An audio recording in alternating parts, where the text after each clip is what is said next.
Welcome to day one, and congratulations. Just by showing up again, you're already doing more for your muscles than most people ever will. Today's video might surprise you because we're talking about one of the most important parts of this entire plan, protein. Why most seniors don't get enough, how it affects muscle loss, and how to fix it without tracking, measuring, or changing your whole life. After 60, your body changes in ways you can't control, and that includes how you process protein. You need more of it than when you were younger, but no one really tells you that. See, when we eat protein, it gives our muscles the building blocks they need to stay strong. But as we age, our bodies get less efficient at using that protein. It's called anabolic resistance, and it's completely normal. It's not something you did wrong. It just happens with time. The problem is many seniors eat less protein than ever before. A piece of toast, some fruit, a light salad. It feels healthy. But without enough protein, your body starts to pull it from your muscles just to keep going. That's how strength fades quietly, year after year, without you noticing until you do. And once that process starts, it doesn't stop unless you stop it. But here's the good news. The moment you start giving your body enough protein, everything begins to change. You may notice more energy throughout the day, less wobbling when you stand, better balance, faster recovery after walking or light movement. Even everyday tasks, like lifting a bag or getting out of a chair, start to feel easier again. That's because protein doesn't just help you build muscle. It also helps protect what you already have. And once your body gets enough of it, it stops breaking down muscle for fuel and starts rebuilding instead. This shift doesn't take years. For many seniors, it begins within weeks. It's not a miracle. It's nutrition science. And it works at any age. So how much protein do you really need to stay strong after 60? The general rule is simple. Aim for about 25 to 30 grams of protein per meal. That's enough to support your muscles without needing to track or weigh anything. The key isn't just how much you eat, but when you eat it. Many seniors eat very little protein in the morning and save it all for dinner, but that doesn't work as well anymore. Your body can only use so much at once.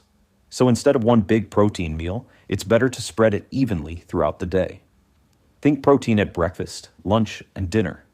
That steady flow helps your body rebuild and protect muscle all day long. Now here's the best part. You don't need to change your entire diet. You don't have to count calories or follow a strict meal plan. All you need to do is add a little bit of protein to what you're already eating. For example, eating toast for breakfast. Add an egg or a few spoonfuls of Greek yogurt on the side. Having a light lunch, add a small can of tuna, a boiled egg, or a few slices of chicken breast. At dinner, just make sure your plate includes something like salmon, lentils, or cottage cheese. It's not about being perfect.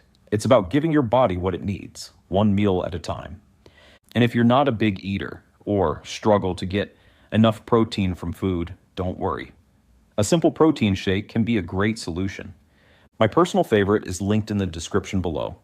It's easy to drink, gentle on the stomach, and packed with 30 grams of high-quality protein.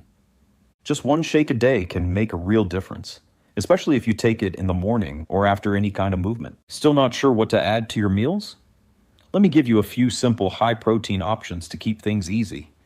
Breakfast, 2 boiled eggs, Greek yogurt, cottage cheese, or a protein shake. Lunch, canned tuna, chicken breast, boiled eggs, lentils, or edamame.